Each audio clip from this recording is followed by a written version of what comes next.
Muy buena tarde. Tengan todos ustedes. Aquí estamos en una transmisión nueva de Cuadro a Cuadro. Es la 112. Ya estamos en la 112 de Cuadro a Cuadro. A ver, permítame tantito. Vamos a ver si ya está la transmisión para poder compartirla. Y vamos a ver quién se agrega a la plática. Permítame un segundo. Voy a compartirla en el grupo de Artes por Todas Partes. Le mandamos muchos saludos a Miguel Izquierdo, que ha de andar por ahí. Eso es. Perfecto. Ya estamos en la plática. A ver, vamos a ver. Listo. Rosville, ¿cómo estás? Un gran saludo. Qué bueno que andas por ahí, Rosville. Ya te nos uniste a esta charla. Qué bueno que andas por ahí. Pues aquí, mientras vienen las personas, y más personas, pues vamos a comentar, les voy a hacer ¿cómo se llama? Un recordatorio de las cosas que vimos la otra vez, en donde, pues como que ha tenido tres partes esta plática, ¿no? Y estas tres partes son en qué se diferencian y si se considera a lo que es las historietas, pues parte de la literatura, ¿no? A lo cual yo me hermano en relación a decir que sí es parte de la literatura por muchas circunstancias, aunque de otras maneras, ¿no? Aunque de otras formas de apreciarlo.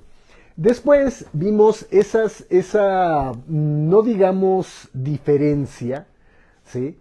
Pero sí de repente esa controversia que se tiene al manejar las distintas formas de presentación de estas historietas, de estos trabajos que las personas hacen para la cuestión de la creación, que en sí, o sea, única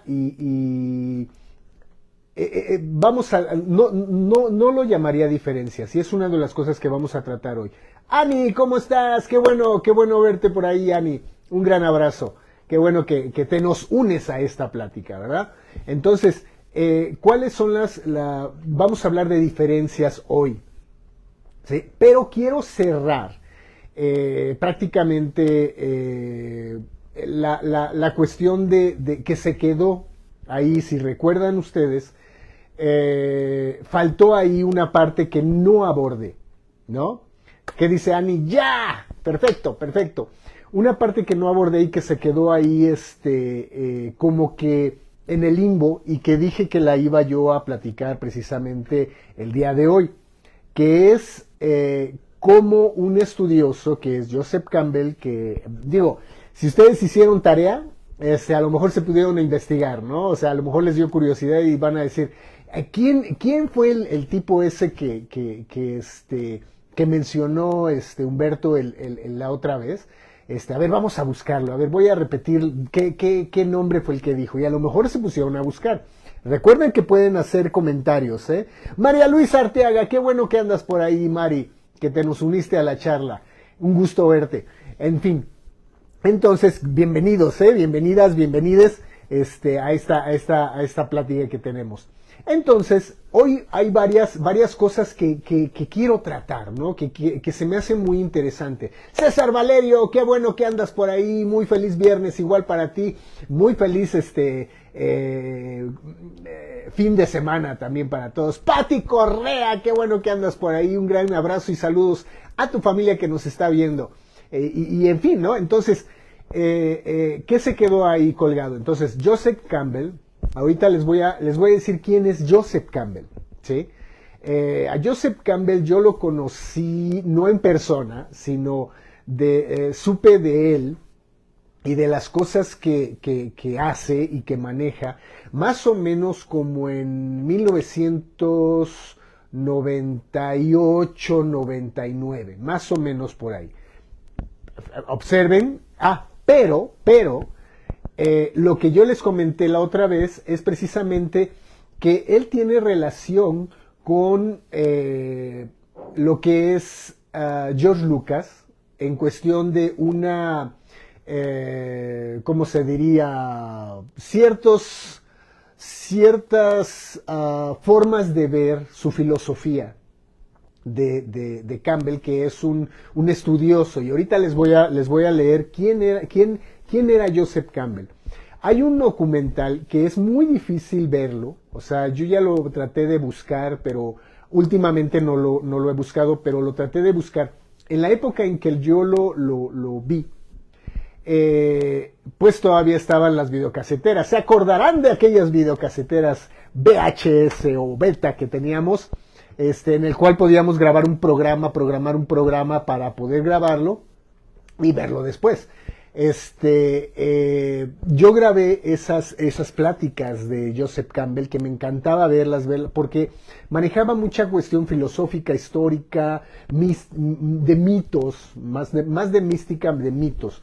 Entonces, todas esas cuestiones a mí me dieron un parámetro para investigar qué era de todo lo que estaba hablando, ¿sí? En esa época también estuve yo, a pesar de, como les comento, a mí me gusta leer mucho. Entonces, estaba yo buscando las cuestiones del budismo, ¿sí? En esos momentos, en esas épocas.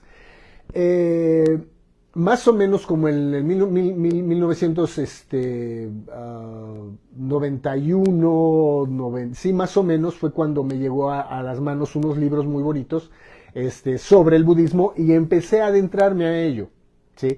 Cosa que me sirvió mucho para después encontrar dónde estudiar perfectamente todo esto relacionado al budismo. Oscar Vieira, qué bueno que andas por ahí, un gran abrazo y un gran saludo, Oscar. Qué bueno que te nos uniste a la plática, ¿sí? Entonces, voy a leerles parte de lo que, de quién es Joseph Campbell para que lo conozcan.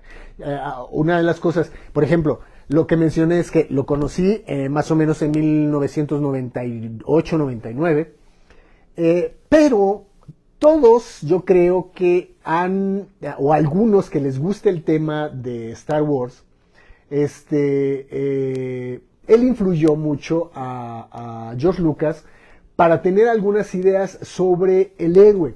Entonces yo les planteé unas preguntas aquí relacionadas a qué tanto nos afecta o qué tanto nos inspira todas esas condiciones de nuestras vidas para tener un ejemplo a seguir, ¿sí? Un ejemplo a seguir que puede ser, por ejemplo, como bien les menciono, los papás, ¿no? Son nuestros primeros ejemplos a seguir a nivel moral, ¿no? A nivel de ejemplos. ¿Sí? Grace Solórzano, qué bueno que andas por ahí. Un gran abrazo, Grace. Qué bueno que andas. Y recuerden escribir lo que, referente a lo que les dé curiosidad del tema. ¿Sí? O si también tienen otras cosas que platicar.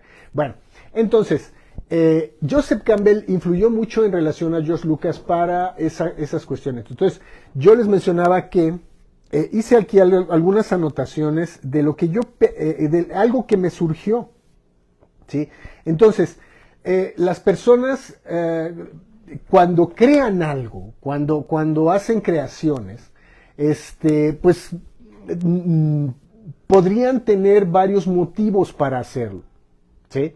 Hay algunas personas que se ven muy influenciadas por sus formas de pensamiento y quieren que los demás, quieren compartirlo con los demás, ¿sí?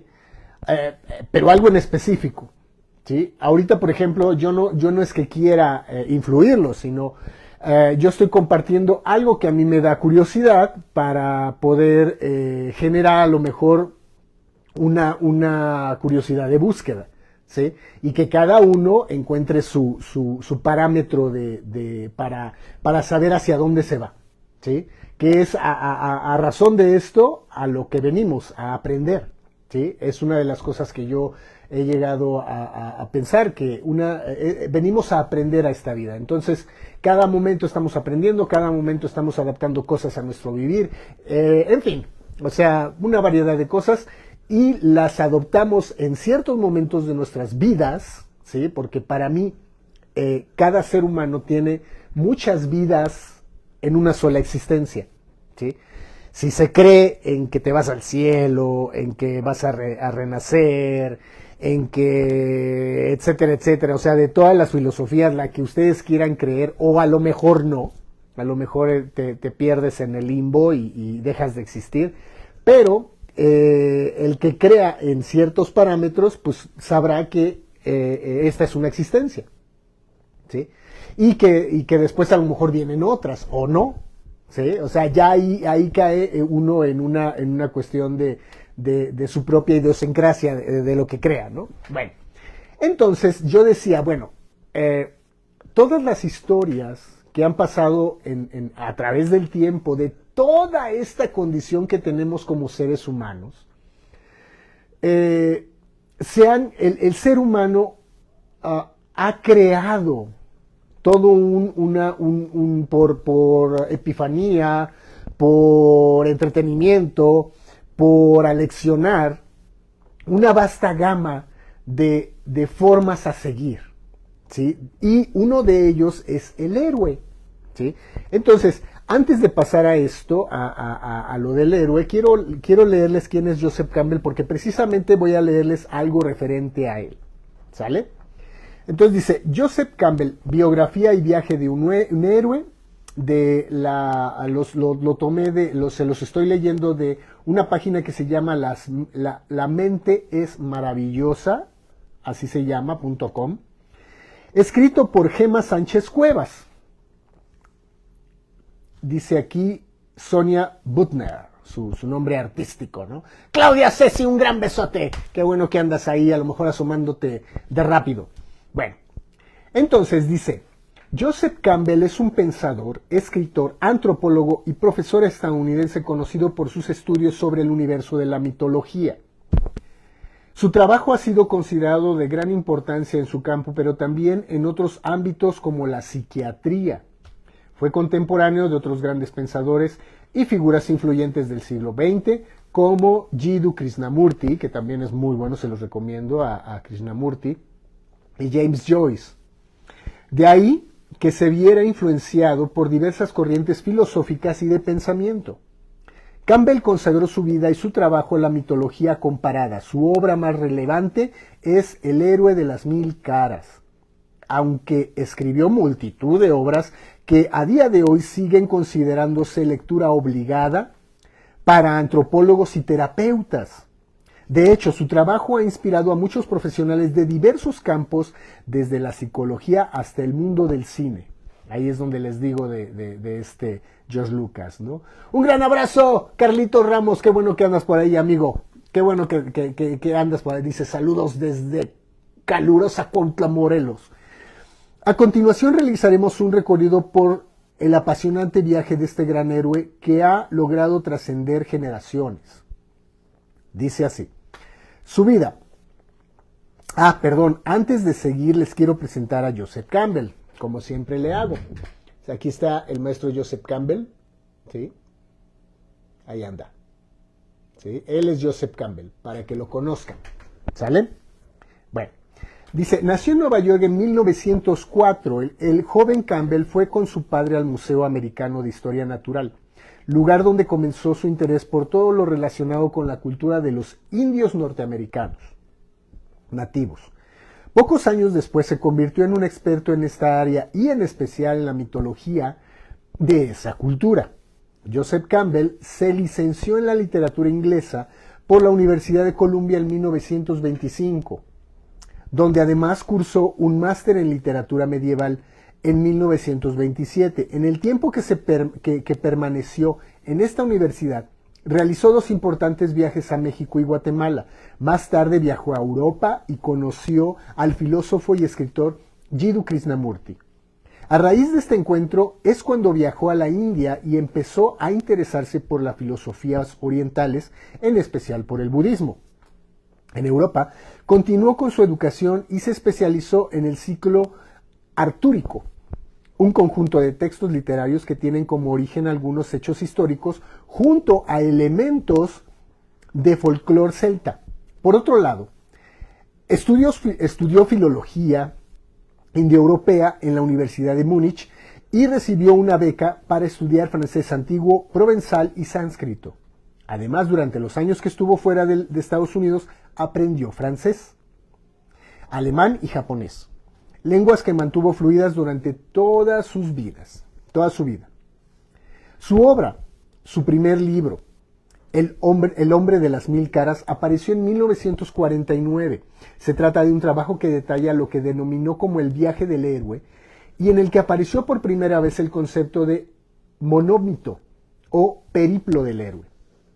Este trata de explicar que la vida de cada héroe consiste en emprender un viaje que le obliga a afrontar una serie de pruebas psicológicas que debe ser superada para conseguir evolucionar como ser humano, y que además la sabiduría adquirida debe ser compartida con el resto del mundo al volver al hogar.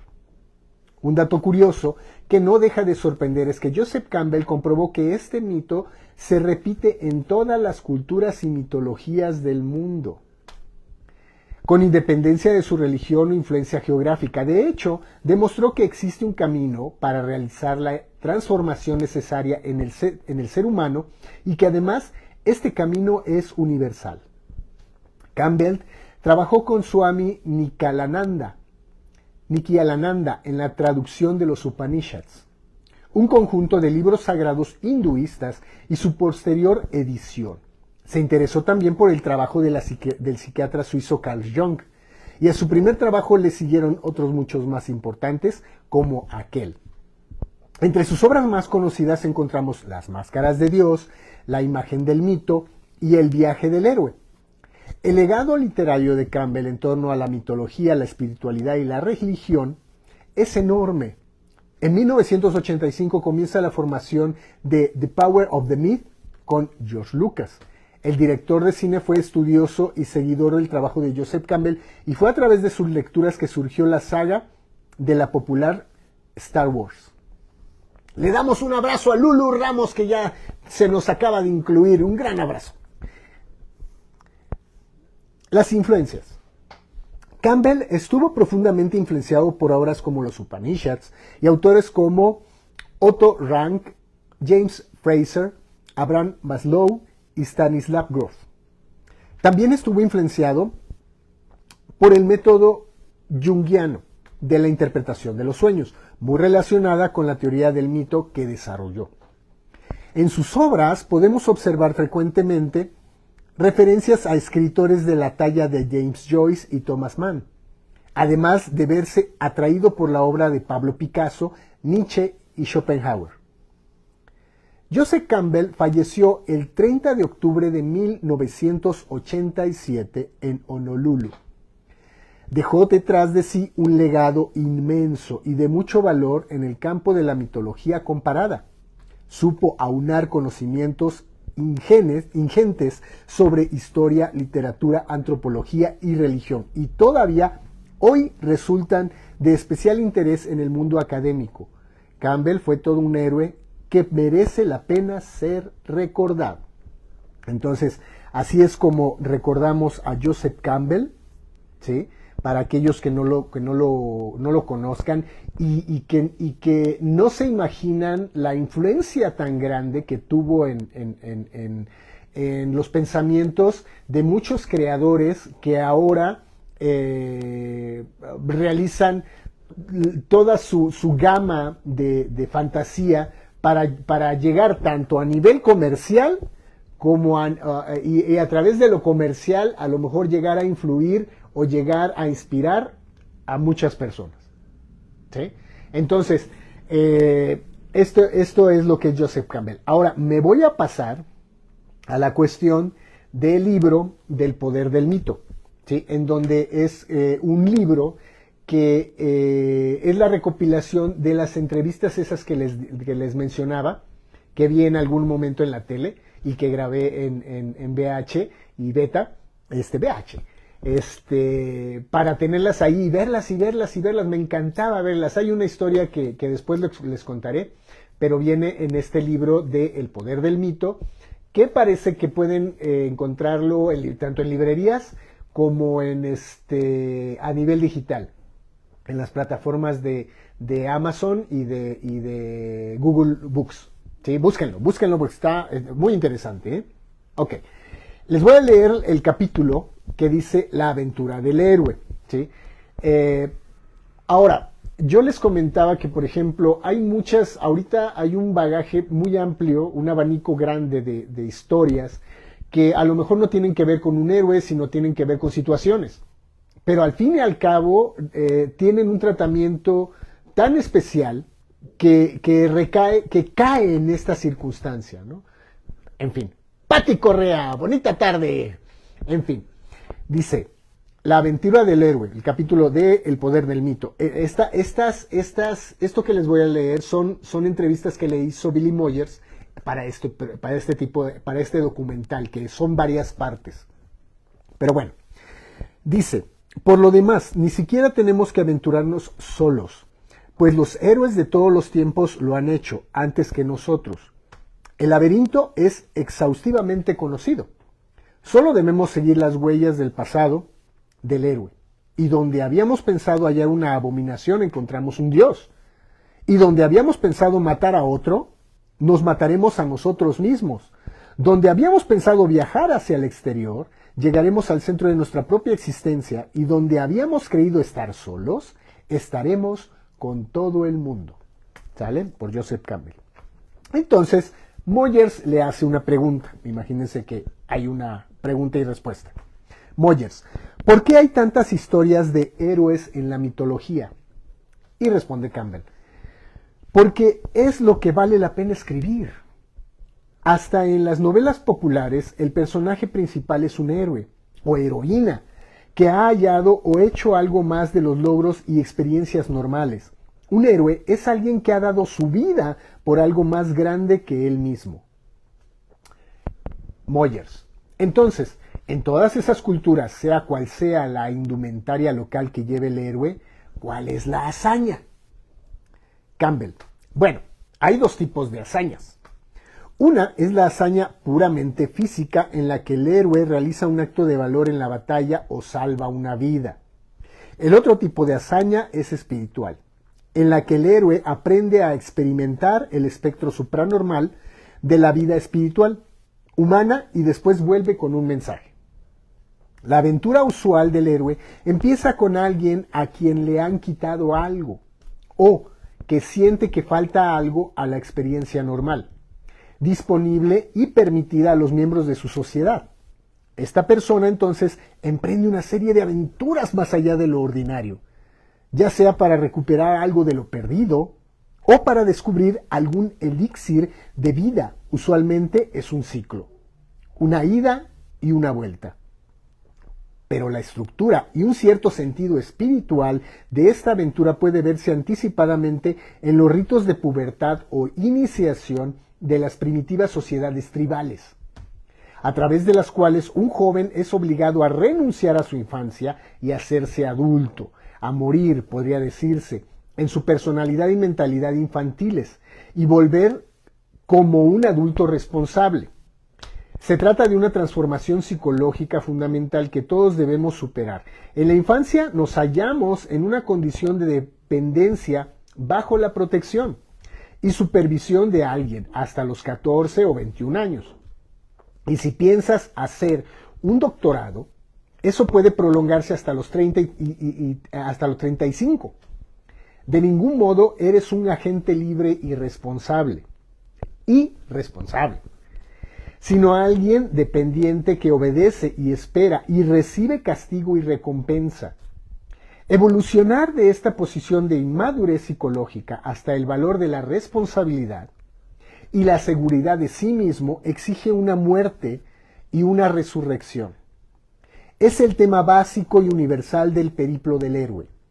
Salir de una condición y encontrar la fuente de la vida para regresar maduro y enriquecido.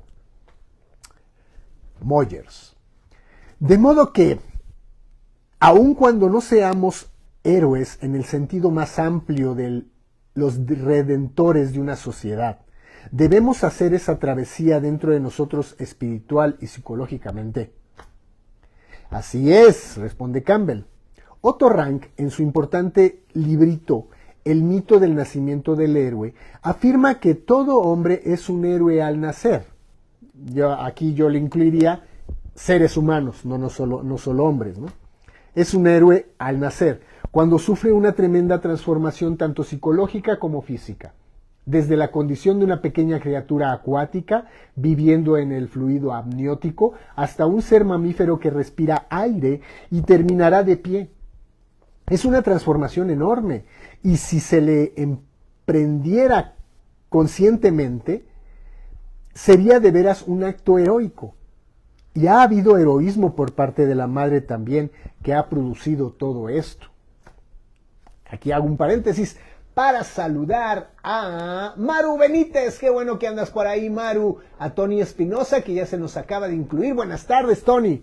Si se me pasa a saludar a alguien, discúlpenme, ¿sí? Voy con el tema y de repente estoy leyendo y de repente no puedo ver quién se ha adentrado con nosotros, pero les mando un saludo de antemano. En fin, entonces dice Moyers, entonces, ¿los héroes no son todos hombres? Campbell, oh no, el hombre por lo general tiene el papel más visible, solo por las condiciones sociales de la vida. Él sale al mundo y la mujer se queda en casa. Pero entre los aztecas, por ejemplo, que tenían varios cielos a los que iban las almas de la gente, según las condiciones de su muerte, el cielo, para los guerreros muertos en combate, era el mismo que para las madres que morían en parto. El parto es, sin duda alguna, una hazaña heroica, que por cuanto constituye un dar parte de sí mismo para la vida de otro. Moyers, ¿no crees que hemos perdido esa verdad en nuestra sociedad, en la que parece más heroico salir al mundo y ganar mucho dinero que criar a los hijos? Campbell, ganar dinero se prestigia más. Ya conoces el viejo dicho, si un perro muerde a un hombre, no es noticia, pero si un hombre muerde a un perro, sí lo es. Por eso, lo que se repite una y otra vez, por más heroico que sea, no es noticia. La maternidad ha perdido su novedad, podría decirse. Moyers, pero es una imagen maravillosa, la madre como héroe. Campbell, a mí también me ha parecido así. Es algo que aprendí leyendo estos mitos. Moyers, es una travesía. Es preciso salir de la seguridad conocida y convencional de la vida para embarcarte en ella. Campbell, debes transformarte de doncella a madre. Es un gran cambio que implica muchos peligros. Moyers, y cuando vuelves de tu travesía con el niño, le has aportado algo al mundo. Campbell, no solo eso, sino que ante ti tienes el trabajo de una vida. Otto Rank señala que hay muchísima gente que piensa que su acto heroico de nacer los habilita para recibir el respeto y el apoyo de toda la comunidad. Moyers, pero todavía queda una travesía a emprender después de eso. Campbell, hay una larga travesía que emprender, llena de pruebas. Moyers, ¿qué significa las pruebas, exámenes y ordalias que debe sufrir el héroe? ¿Qué significa? Campbell, si consideramos las intenciones, las pruebas están destinadas a comprobar si el supuesto héroe lo es de verdad. ¿Está a la altura de su tarea? ¿Puede superar los peligros? ¿Tiene el valor, el conocimiento, la capacidad que le permitían servir a los demás?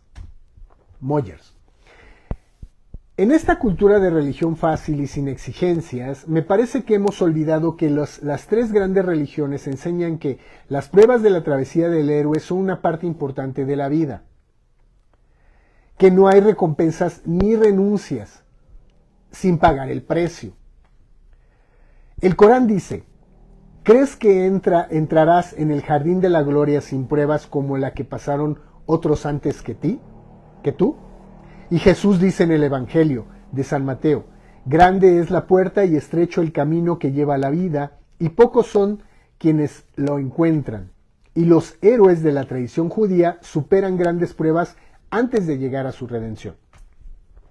Campbell, si comprendes cuál es el verdadero problema, perderte a ti mismo, entregarte a algún fin superior, comprendes que eso es en sí mismo la prueba definitiva.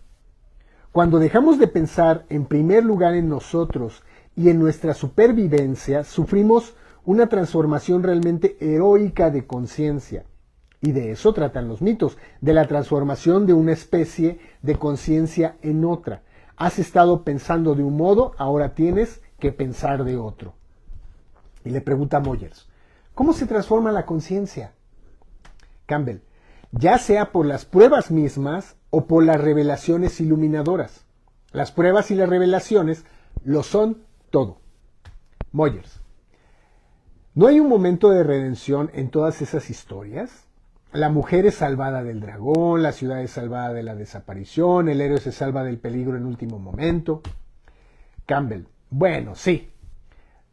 No habría hazaña heroica si no hubiera un triunfo. Puede existir el héroe que fracasa, pero por lo general se lo presenta como una especie de payaso, alguien que pretende ser más de lo que puede ser. Moyers, ¿qué diferencia existe entre un héroe y un líder? Campbell, ese es un problema que Tolstoy trató en Guerra y Paz. Ahí tienes a Napoleón asolando Europa, a punto de invadir Rusia, y Tolstoy hace esta pregunta.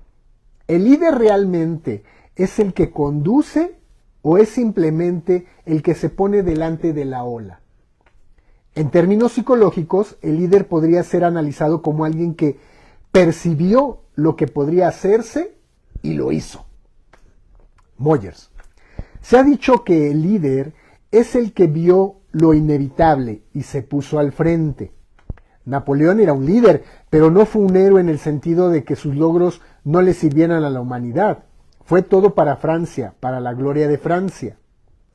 Campbell, entonces es un héroe francés, ¿no es así? Este es el problema para nuestros tiempos. Lo que necesitamos hoy es el héroe de un estado o pueblo determinado. Hoy que deberíamos poner la vista en el planeta entero. Lo que necesitamos hoy es el héroe de un estado o pueblo determinado. Hoy que deberíamos poner la vista en el planeta entero. Napoleón es el equivalente decimonónico de Hitler en nuestro siglo. La desolación que sembró Napoleón en Europa fue horrenda. Moyers, de modo que podría ser un dios local y no pasar la prueba en un nivel cósmico amplio. Campbell, sí, o podría ser un dios local, pero para la gente a quien conquistó ese dios local. Podría ser el enemigo. Que a alguien lo llames héroe o monstruo depende de cómo enfoques tu conciencia. Moyers, de modo que debemos tener cuidado de no llamar heroico a un acto cuando en sentido más amplio mitológico no ha sido tal. Aquí lo leo otra vez. De modo que debemos tener cuidado de no llamar heroico a un acto cuando en un sentido más amplio mitológico no ha sido tal. Campbell, bueno, no sé. La hazaña podría ser definitivamente heroica. Por ejemplo, la de una persona dando su vida por su pueblo. Moyers, sí, el soldado alemán que muere. Campbell, es tan heroico como el norteamericano que fue enviado ahí para matarlo. Moyers, entonces el heroísmo tiene un objetivo moral. Campbell, el objetivo moral es el de salvar a un pueblo, o salvar a una persona, o apoyar una idea. El héroe se sacrifica por algo. Ahí está la moralidad del asunto. Ahora bien, desde otra posición, por supuesto, podría decirse que la idea por la que se sacrificó era algo que no había que respetar. Ese es un juicio de otro lado, pero no destruye el heroísmo intrínseco de la hazaña realizada. Moyers, es una visión diferente de los héroes de la que tuve yo siendo niño. Cuando leí la historia de Prometeo, que fue a robar el fuego y volvió con él, beneficiando a la humanidad y sufriendo por ella. Campbell, sí, Prometeo le trae el fuego a la humanidad y junto con él trae la civilización. El tema del ladrón del fuego, por otro lado, es universal. Con frecuencia se trata de un animal o un ave que roba el fuego y se la pasa a animales auxiliares que huyen con él. A veces los animales son quemados por las llamas cuando transmiten el fuego, y eso explicaría los diferentes coloridos. La historia del ladrón de fuego es muy popular en todo el mundo. Moyers, la gente de diferentes culturas ha tratado de explicar de explicarse con este mito de dónde procedía el fuego? Campbell, la historia en realidad no trata de explicarlo, más bien se refiere al valor del fuego. El robo del fuego aparta al hombre de los animales. Cuando estás en el bosque por la noche, enciendes un fuego con el que mantienes alejados a los animales. Puedes ver brillar sus ojos, pero estás fuera del alcance, el alcance del fuego. Están fuera del alcance del fuego. Moyers. Entonces, ¿no cuenta la historia solo para inspirar a otros o para poner en claro un punto moral? Campbell. No. Es más bien para evaluar al fuego, la importancia que tiene para nosotros y para decir algo sobre lo que diferencia a los hombres de las bestias. Moyers. Tu estudio de la mitología te lleva a concluir que existe una única búsqueda humana, un esquema común de aspiración y pensamiento que constituya para toda la humanidad algo que tenemos en común. Tanto si hemos vivido hace 1.000.000 de años como si viviremos de otros 1.000. Campbell. Existe un cierto tipo de mito que podría llamarse la búsqueda visionaria. Salir en busca de una gracia, una visión que tiene las mismas formas en todas las mitologías. Es lo que trata de representar en mi primer libro de El héroe de las 1000 caras. Todas esas mitologías diferentes nos presentan la misma búsqueda esencial. Sales del mundo en el que vives y vas a una profundidad, a una distancia o una altura. Ahí encuentras lo que le falta a tu conciencia en el mundo donde antes habitabas. Después se plantean el dilema de aferrarse a eso y dejar que el mundo se haga 1000 pedazos o volver con esa gracia y tratar de conservar al entrar nuevamente en su mundo social. No es fácil. Moyers, entonces el héroe va en búsqueda de algo, no solo por la aventura en sí misma. Campbell, tenemos las dos clases de héroe, el que elige emprender el viaje y el que no. En una clase de aventura, el héroe parte con responsabilidad e intencionalidad a realizar la hazaña. Por ejemplo, el hijo de Ulises, Telémaco, le dijo a Atenea, ve a buscar a tu padre. Esa búsqueda del padre es una importante aventura heroica para la juventud. Es la aventura de encontrar tu carrera, tu naturaleza, tu fuente. La emprendes intencionadamente. O está la leyenda de la diosa sumeria del cielo Inanna, que bajó al mundo subterráneo y se enfrentó a la muerte para devolver a su amado a la vida. Después, hay aventuras en las que te encuentras metido, por ejemplo, cuando te enrolan en el ejército. No lo querías hacer, pero estás ahí. Has sufrido una muerte y resurrección, te has puesto un uniforme, eres otra criatura. Un tipo de héroe que suele aparecer en los mitos celtas es el cazador principesco, que ha seguido el cebo de un ciervo hasta una zona del bosque donde nunca ha estado antes. Ahí el animal sufre una transformación, encarnándose en la reina de las hadas. Sufre o algo por el estilo.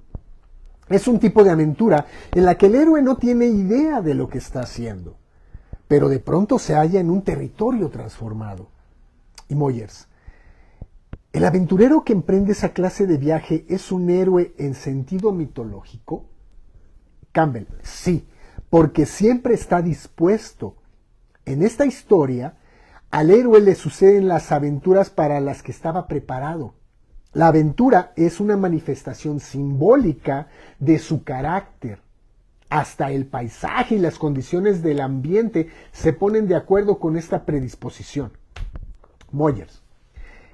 En la Guerra de las Galaxias, de George Lucas, solo empieza como mercenario.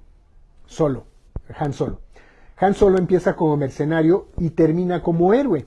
Y al final es quien salva a Skywalker. Campbell. Sí. Solo ha realizado el acto heroico de sacrificarse a sí mismo por otro. Moyers. ¿Crees que un héroe se crea a partir de la culpabilidad? Sentía culpa solo Han Solo por haber abandonado a Skywalker? Campbell, depende del sistema de ideas en que quieras moverte. Solo era un tipo muy práctico. Al menos eso pensaba él, de sí mismo, un materialista, pero al mismo tiempo era un ser humano con compasión. Y no lo sabía. La aventura despertó una cualidad de su carácter que él mismo no sabía que poseía. Moyers, de modo que quizá el héroe se oculta en todos nosotros y no lo sabemos. Campbell, nuestra vida desarrolla nuestro carácter. A medida que avanzas descubres más sobre ti mismo. Pero eso conviene ponerse en situaciones que hagan surgir tu naturaleza más elevada y no la más baja. Y no nos dejes caer en tentación. Ortega y Gasset hablan sobre el ambiente y el héroe en sus meditaciones del Quijote. Don Quijote fue el último héroe de la Edad Media. Sale en busca de gigantes, pero en lugar de gigantes, su medio producía molinos de viento. Ortega señala que esta historia tiene lugar casi en la época en que aparecía una interpretación mecanicista del mundo, por lo que el ambiente ya no respondía espiritualmente al héroe. Hoy el héroe se encuentra frente a un mundo difícil que ya no responde a sus necesidades espirituales. Moyers, ¿encuentra molinos? Sí, Campbell. Pero Don Quijote salvó la aventura en su fuero interno, inventándose un mago que acababa de transformar en molinos a los gigantes a cuyos encuentros había corrido. Tú puedes hacerlo también, si tienes imaginación poética, pero antes el héroe no se movía en un mundo mecanicista, sino en otro vivo que respondía a su disposición espiritual. Ahora lo mecánico ha avanzado tanto a través de la explicación que dan las ciencias físicas, la sociología marxista, la psicología conductivista, que no son nada más sino un conjunto predecible de cables que responden a estímulos. La interpretación del siglo XIX ha eliminado de la vida moderna la libertad de la voluntad humana. Aquí hago un paréntesis para a ver qué dice.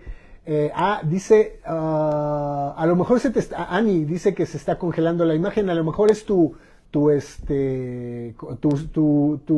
señal, porque yo tengo al mismo tiempo, estoy viendo mi teléfono y está bien la imagen, entonces tienes que reiniciar y volverte a meter. ¿Sale, Ani? Ok, seguimos. Moyers. Perdón, aquí hago un parangón. Por ejemplo, aquí está hablando de que en el siglo XX se manejó, ya el ser humano ya no se enfrentaba con una correlación para transmutar en sus ideas, de lo espiritual a lo mecanicista, porque ya lo mecanicista estaba más ampliado en el siglo XX, pero recordemos que a finales del siglo XX entra la cuestión virtual, entonces ya yo aquí hago una inclusión de que ya no vivimos en un mundo mecanicista, pero también ahora vamos a vivir en un mundo virtual, ¿sí? Esas son las condiciones que tenemos que ver si queremos enfrentarnos a nosotros mismos como un trabajo interno para saber cómo vamos a transformar esto que estamos pasando. ¿Sale? Ok. Dice Moyers, en el sentido político existe el peligro de que estos mitos de héroes nos enseñen a considerar los actos ajenos como si estuviéramos en un anfiteatro, coliseo o un cine, contemplando a otros realizar grandes hazañas y consolándonos de nuestras impotencias. Campbell, creo que esto es algo que ha empezado a predominar en nuestra cultura desde tiempos muy recientes. El que mira deportes en lugar de practicarlos está consumando una acción sustitutoria. Pero cuando piensas en lo que realmente está sufriendo la gente en nuestra civilización, comprendes que el ser humano moderno es algo bastante siniestro. La sordidez de la vida de la mayoría de quienes tienen que alimentar a su familia. Bueno, es algo muy destructivo. Moyers, pero creo que yo prefiero eso a las pestes de los siglos XII y XIV.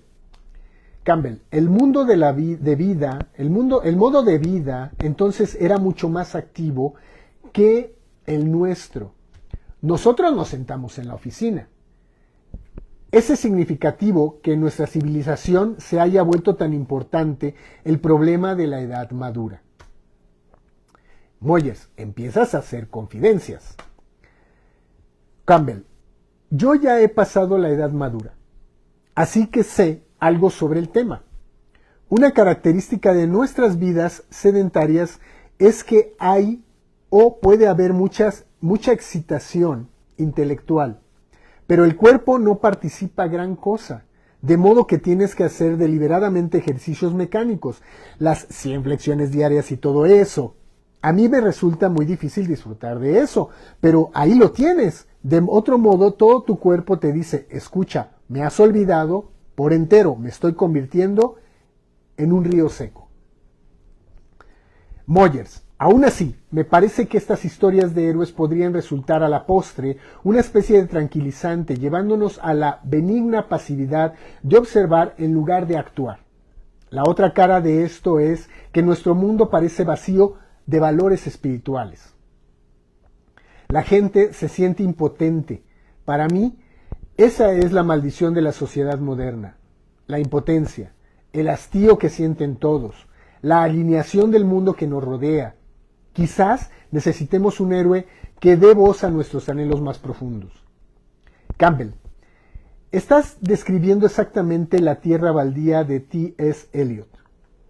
Un estancamiento sociológico de vida poco auténtica que nos ha invadido y que no despierta nuestras vidas espirituales, nuestras potencialidades, ni siquiera nuestro valor físico, hasta que, por supuesto, nos mete en una guerra inhumana. Y bueno, aquí me voy a detener porque es muy amplio lo que está diciendo, pero observen, o sea, díganme ustedes, aparte si no se les congela la imagen como a Annie, ¿qué tal les parece esto? ¿Sí? O sea, ¿cómo lo ven y cómo es un seguimiento total de lo que todavía estamos viendo? ¿Sí? Cómo ahorita mismo, por ejemplo, en otros lugares hay guerra, en otros lugares, y ha habido, o sea, no se ha detenido esta vorágine de transformaciones a razón de lo que antes se vivía, de lo que nos tocó vivir cuando en esta existencia llegamos al mundo. Y lo que estamos experimentando, no se ha detenido la vorágine de violencia en general, ¿sí? Ahora, por ejemplo, hay mujeres que saltan al ruedo para exigir que ya se detenga esa estupidez que es la violencia contra ellas a nivel de género. Pero es una violencia que ha habido siempre en contra del ser humano sobre el ser humano. ¿Sí? O sea, ahora se grita a nivel de género, ¿sí? Pero antes también había esa condición de gritarlo, ¿sí? De ver una incomprensión con el mismo ser humano. ¿Ok? Entonces, esto nos da una pauta de que hay una búsqueda interna personal para poder llegar a comprendernos a nosotros mismos y que, por ejemplo, a razón de los libros, de las películas, de las series, de las historietas, de las novelas gráficas, de todo eso, cuando el creativo empieza a tener esa inspiración, lo quiere mostrar como tal, ¿sí? Porque es su visión de lo que ha alcanzado a observar de sí mismo, ¿sí? Eso es, ¿sí? Que ya se haga a nivel de que, por ejemplo, lo que hacen ahora las grandes compañías de mercadotecnia en las series y todo eso, y aquí hay problemática de trabajadores, de explotación y todo eso, pues ya es otra cosa, pero lo que tenemos que tomar eso es, tomar de eso es hacia dónde nos dirige a nivel personal para darle al mundo. ¿Ok? Entonces, aquí finalizo esa cuestión de que ¿qué es más importante para poder llegar a las personas? Los libros, las series en televisión, el streaming, las historietas. O sea, ¿qué es más importante? Para mí es importante todo. ¿Sí? Yo lo resumiría en eso. Y nuestras búsquedas son a razón de nuestros gustos, a razón de nuestras necesidades. ¿Sí? Y aquí finalizo esa parte de qué es más importante que qué. Para mí, ninguna. ¿Sí? Todas tienen el mismo nivel, en lo personal. Así yo lo observo, ¿no? Díganme sus apreciaciones, díganme sus observaciones, escríbanme ahorita para leerlo. Mientras les quiero referir, ya casi terminamos, no sé si este tema, a lo mejor verlo la próxima semana, porque es muy interesante, pero a lo mejor hablo de él la próxima semana más ampliamente. Yo quiero investigar un poquito más, ¿sí? Pero se los voy a dar como un adelanto, porque sí se me hace muy importante, porque aparte lo puse en la invitación que les hice, para este momento, ¿sí? La ilustración que hice para el 112 se llama Centro Sentir de mi mundo, ¿sí? Y Centro Sentir de mi mundo viene relacionado con esto, ¿sí? O sea, esta fue la ilustración que hice de Centro Sentir de mi mundo, ¿sí? En donde pongo algunas ondas con al centro una luz que se está observando y una mano que está sintiendo, ¿sí? Y quería hablar de esto precisamente, pero yo creo que lo vamos a platicar la próxima semana para hacerlo un poquito más amplio, porque es una cuestión muy interesante, ¿sí? Centro Sentir del Mundo tiene que ver mucho con lo que escribí en la invitación que les hice, y que va relacionado con esto. Ahorita se los voy a comentar así rapidísimo para irlo viendo como introducción. Entonces, dice así: no es la mayoría que todos tenemos nuestros sentidos, no es así, ¿sí? Hay quienes tienen otra forma de apreciar el mundo. Y no me quedo nada más con los sentidos, es también con las formas de vida o con otro tipo de formas de vivir el mundo, de experimentarlo, o que tienen que aprender a apreciarlo. No hay una falta de sentidos si entre todos o todas o todes hay lógicamente diferencias, sin que etiquetemos o prejuiciemos esas diferencias, y adaptar las circunstancias en consideración.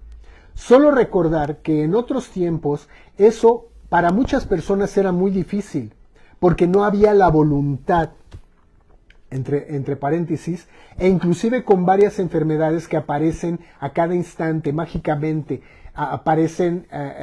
mágicamente aparece la discriminación, ¿sí? Y no tan solo es con enfermedades, con condiciones, sino también con preferencias.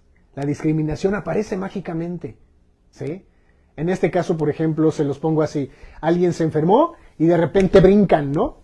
De repente brincan, ¡ay, tiene COVID, que la chingada! No sé qué, ¿sí? Entonces, ahí aparece una cosa mental tan imbécil, tan absurda, como es la discriminación, ¿sí? Con esta ilustración que he titulado Centro Sentir del Mundo, del cual les muestro el proceso, y hago este homenaje a las personas que no son en nada diferentes a las personas que oímos, vemos o tienen una capacidad distinta para amar al mundo y para crear mundos que amar, ¿sí? los mundos que se crean juntos con todos. ¿Sale? Entonces, esa es mi invitación a esta ilustración que hice en relación a que cualquiera que sea nuestra forma, ¿sí?, humana que tengamos, es una condición que nos permite, y volvemos a la cuestión del héroe, superar esas condiciones. Sí, yo conozco a muchas personas, y aquí hay muchas personas que están conectadas. Hay algunas que de repente entran y me han dicho que carecen de algún sentido. Y entonces les digo, no te preocupes, al rato lo subo en YouTube, y si no lo puedes escuchar, al rato lo puedes leer. ¿Sí? Y hay muchas personas valiosas que han sabido superar eso que, entre comillas, ¿sí?, lo dejamos como diferencia, ¿sí? Porque para mí, en lo personal, no hay diferencias. Todos absolutamente somos iguales. En el budismo se maneja una cosa muy hermosa que nos iguala, ¿sí?, que dice, todos somos iguales, todos los seres sintientes somos iguales, todos. O sea, desde un unicelular, ¿sí?, hasta un planeta, ¿sí?, todos deseamos ser felices, ¿sí?, y no padecer algo desagradable. En eso, absolutamente todos somos igualitos, ¿sí?, y sin condición. ¿Ok? A pesar de nuestras condiciones. ¿Qué dice aquí Lulú? A ver, vamos a ver qué dice. Dice, el streaming y todo lo que uno pueda escoger es bueno. La TV es una porquería y además siempre es manipulada por el gobierno en turno. Es verdad, o sea, lo que dice Lulú es muy verdad. Y por ejemplo, ahorita Lulú, o sea, es una de las magias que tiene hasta cierto punto el internet y las redes sociales.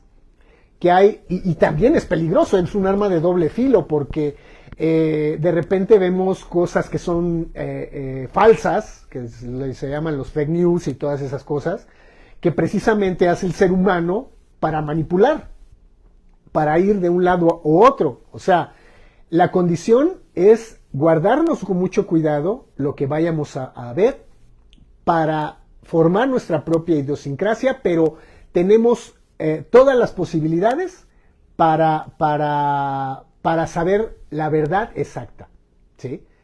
Y el que quiera manipular eso, o sea, eso sí, es un hijo de eso. ¿Sí? ¿Ok? Y hay varios que lo hacen. Y muchos lo hacen los políticos. ¿Ok? En fin. Bueno, pues ya terminamos de cuadro a cuadro número 112 que estuvo, pero les leí esto de Joseph Campbell porque era muy importante. Ojalá que me puedan decir sus apreciaciones. De todos modos, yo les escribo con todo gusto de forma directa para saber qué les pareció. ¿Sí? Y no me voy a ir sin antes recomendarles. Mañana va a haber un evento al que me invitó. Ahorita se los voy a referir. Aarón Pedraza me invitó para mañana a esta cosa que es él tiene una página que se llama Taller de Análisis de Narrativa Gráfica y Docencia.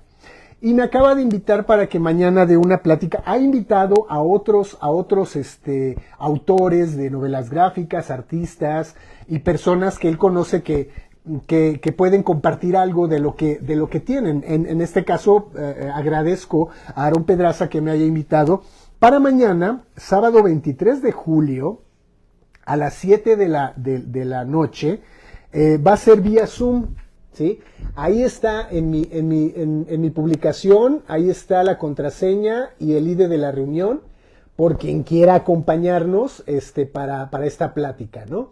En donde estaré hablando de varias cositas que a lo mejor les pueden interesar. ¿Sale? Les agradezco mucho. Y antes de irme, ¿sí? Les quiero recomendar, bueno, que vayan a visitar mi tienda de póster, que si quieren algún regalo para alguien, para ustedes, pues ahí están los pósters que pueden adquirir. También tengo las novelas gráficas, Huitzilopochtli y Mictlán, en digital o en físico, en las cuales me pueden pedir, nos ponemos de acuerdo para entregarlos. ¿Sale? Les quiero recomendar algo rapidísimo. Como la vez pasada les mencionaba a Ignacio Ramírez, ¿sí? El nigromante, que fue un pensador político, administrativo, fue de gobierno, fue un pensador que también estuvo en la cárcel por sus ideas, muy interesante Ignacio Ramírez, y que tuvo influencias con personajes como José Joaquín Fernández de Lizardi, ¿sí? Volvemos hacia atrás y volvemos a ver que tenemos una literatura amplia, tan bella y hermosa que podemos compartir. Entonces, El Periquillo Sarmiento de José Joaquín Fernández de Lizardi se los recomiendo para quien quiera leer cómo era la vida y las costumbres en un México que todavía no se acababa de formar como tal, ¿sí? Que estaba en un pleito total político y de un agarrón de jaloneo a nivel de muchas influencias y muchas ideologías. Quien quiera leer El Periquillo Sarmiento de José Joaquín Fernández de Lizardi, que tiene varias cosas, ¿no? Aquí está, por ejemplo, es el más conocido, El Periquillo Sarmiento, pero también está La Quijotita y su prima, ¿sí? La Quijotita y su prima, que trata de las cuestiones de la mujer en esas épocas, ¿sí? Es muy interesante. Y aquí, y varios escritos, y una cosa que les quiero compartir, ¿no? Para que nada más chequen, ¿no? La cuestión con Fernández de Lizardi, fábulas, ¿sí? Y algo que les quiero leer así súper rapidísimo. Se llama El Trabajo, es una fábula de Fernández de Lizardi. Dice: fatigado de estudiar fue Adolfo al jardín un día y exclamó con alegría: hoy no quiero ir a trabajar. ¿Quién ha dicho eso? Tendido aquí sin temores. Hablaré de muchas cosas con estas flores hermosas. No, le dijeron las flores, en tanto que libro dejas y al estudio eres infiel, nosotros formamos miel que han de libar las abejas. Venid, abejas, conmigo, dijo Adolfo. Ellas le oyeron y no podemos, dijeron. Gracias, mil gracias, amigo. Es que dijeron, yo le llevo a la pradera estas gotas de rocío. Tú, cristalino arroyuelo, yo voy al río a buscar. Tú, río, yo voy al mar. Tú, vapor, yo voy al cielo. Trémulo, Adolfo lloraba y el dulce llanto del niño. Gracias, mil gracias, amigo. El ocio no causa mal. Nosotros deprisa vamos, que esta miel que atesoramos la espera nuestro panal. Es que está bien raro esto, ¿eh? Avecilla, tú que en pos de flores del pensil vas volando con giros mil, ven, jugaremos los dos. No, dijo el ave, mis vuelos nunca los emprendo en vano, y voy a buscar al grano que han de comer mis hijuelos. Pues escucha el ruego mío, Aura, que pasas ligera. Yo le llevo a la pradera estas gotas de rocío. Tú, cristalino arroyuelo, yo voy al río a buscar. Tú, río, yo voy al mar. Tú, vapor, yo voy al cielo. Trémulo Adolfo lloraba, y el dulce llanto del niño, con inefable cariño, en ángel bello enjuagaba. El trabajo, el bien procura, le dijo, seca tu lloro, El trabajo es un tesoro. El trabajo es la aventura y por eso la corriente cristalina, los vapores, las abejas y las flores trabajan constantemente. ¿Sí? Esta es una de las fábulas de José Joaquín Fernández de Lizardi que les recomiendo. Aquí me dice pelotas, perdón por la lectura, pero estaba medio rara el orden, ¿sí? Pero se los recomiendo, ¿sí? Esto es en cuestión de fábulas. ¿Qué dice Ani? A ver, dice, sí, yo fui una ocasión al colegio donde él da clases y se presentaron documentales y también los protagonistas del Gallito Cómic. A lo mejor te refieres a Aarón, ¿verdad? Bueno, en fin, pues los invito a que nos acompañen mañana y les agradezco que hayan estado aquí acompañándonos, nos acompañamos mutuamente, faltaron a lo mejor más, ¿cómo se llama? Más participación, ojalá que me pregunten cosas, saben que estoy ahí para platicar, si gustan, y nos vemos la próxima semana. De cuadro a cuadro número 112 acaba de finalizar. Y ya les di más o menos una adelantadita de lo que a lo mejor vamos a hablar la próxima semana. Nos vemos la próxima semana y me dio mucho gusto que estuvieran aquí en de cuadro a cuadro. Nos vemos. Bye bye.